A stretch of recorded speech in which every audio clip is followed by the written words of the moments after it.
Ladies and gentlemen, fear kills dreams. Fear kills hope. Fear puts people in the hospital. Fear can age you. Fear, ladies and gentlemen, can hold you back from doing something that you know within yourself that you're capable of doing, but it will paralyze you. And it seems like you're in a hypnotic spell. And I ask you a question, what is the benefit? What's the benefit of allowing fear to hold you back? What's the benefit of giving up on yourself, of not stepping out on life and taking life on? What is the benefit for you? What's the plus in that?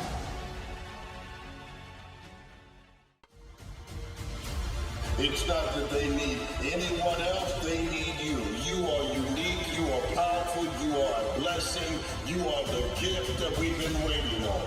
And anyone who's ever told you or anything less than great was trying to diminish that light. But there's a light in you that's got a beam big enough that in the most darkest moments, in the darkest alleys, in the darkest nights, it must shine.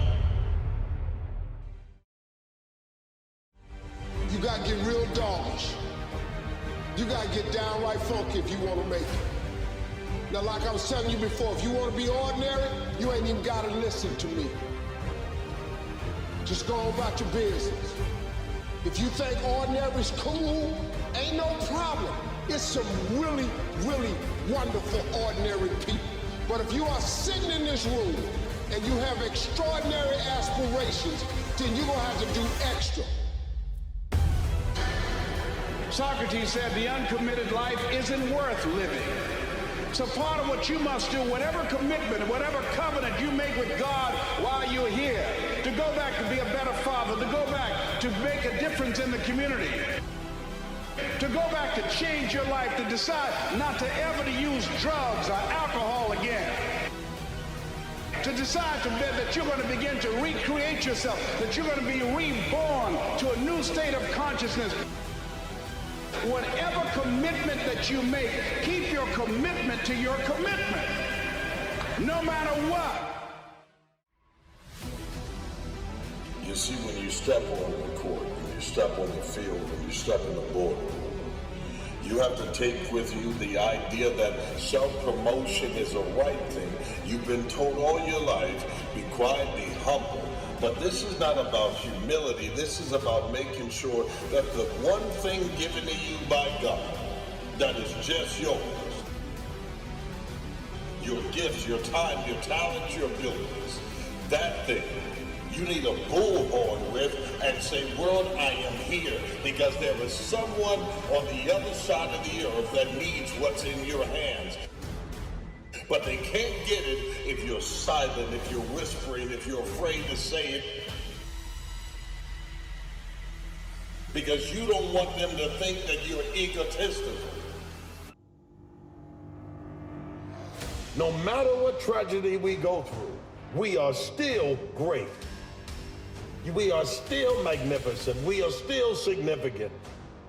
You must remember who you are and whose you are.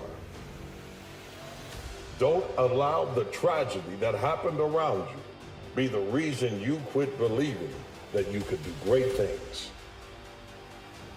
We are more than what happens to us. We are.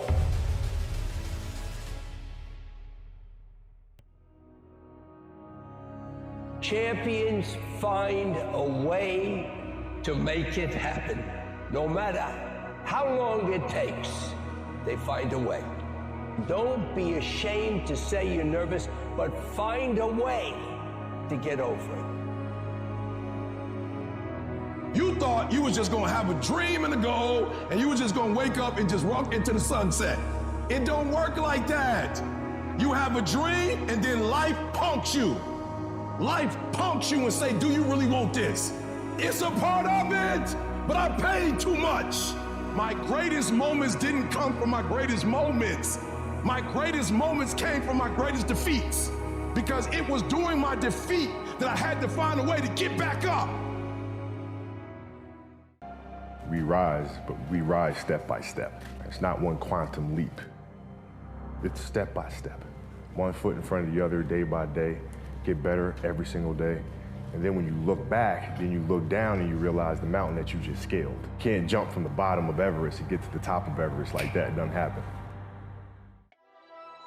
We try so hard in our lives to fit in. We try to fit into certain groups, or among certain friends, yet the people we idolize most are the ones that stand out. But when you're prepared, there is no fear. There is no fear of failure, okay? Because even if you've walked out of something and you feel like you failed at it, your preparation is so strong that you're going to take that failure and turn it into the outcome you desire. When people look at mountains, they are majestic, they are beautiful. There are dents in hills, valleys, and depths, and dark spots, and snow-covering caps even when it's hot. There's something magnificent about them. Most will simply stare at them, but there's a few who see it as something to be conquered. As large as that mountain is, it can be conquered. There have been many that have tried and failed, people will tell you, and that you're foolish if you try. But you can't begin to go over the mountain until you first take a step towards the mountain. But here's what you can do. You can get stronger, you can get wiser, and you can get better. The winters won't change, but you can. And that's how life changes for you. When it was hard, I used to wish it was easy. I didn't know. Don't wish it was easier. Wish you were better. Don't wish for less problems. Wish for more skills. Don't wish for less challenge. Wish for more wisdom. On the ground, everything's look big. Everything looks monstrous. Everything looks impossible to overcome. On the ground, the building can look massive. It can dwarf you. Problems are like those buildings. But when you elevate, like when you look outside the window of your airplane, everything is a small square, a puzzle.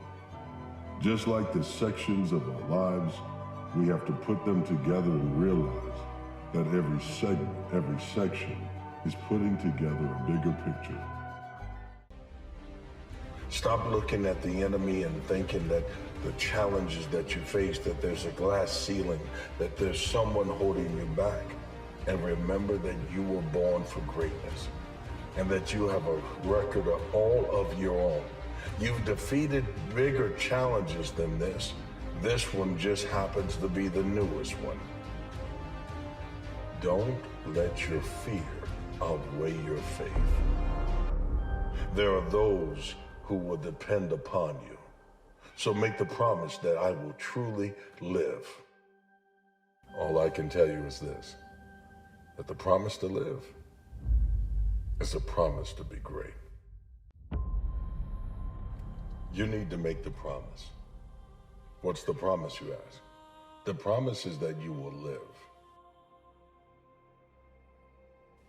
You won't just exist, but you will truly live. You will begin to enjoy the moment you are in. Be present. Wherever you are, be present in this very moment. You cannot simply dream about a future without taking care of the responsibilities of now. I need you to believe the fight that you're in is worth fighting for. I know you've been cut. I know you've been beat up, bruised, blood, sweat, and tears, and maybe you're on all fours lying in the dirt right now. But you have to believe that it's worth getting up just one more time. Because if not now, then when? And if not you, then who? It has to be you. It has to be you. Not your mom, not your dad, not your friend, your brother, sister. It has to be you. When you feel like giving up, don't. When you thinking about giving up, don't. When it look like you ain't gonna make it, keep going. When they tell you you can't, who are they? When they tell you you're not gonna make it, don't believe them, man. You got to be relentless. The real challenge of growth comes when you get knocked down. How you handle it. For those of you that have experienced some hardships, don't give up on your dream. You keep standing. No matter how rough the sea, you keep standing. No matter what, you don't give up.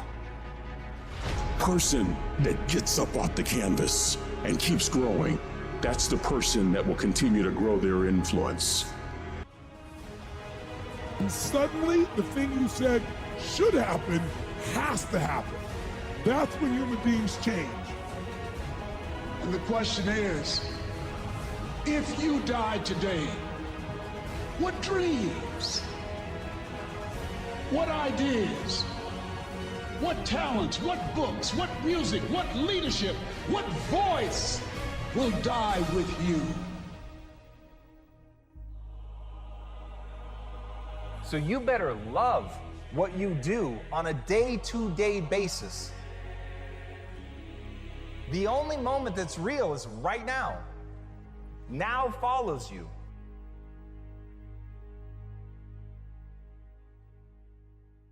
Imagine if you could use pain as a fuel. Imagine if you could use the pain as a passport. Imagine if you could use the pain to push you, to condition you, to prepare you for the stages and the rooms you gotta walk into and the tables you gotta sit at and the stages you have to stand on. What if the pain could make you better? What if the pain could build muscle? What if the pain could cause you to reach higher, to leap farther, to run faster? What if the pain could help you?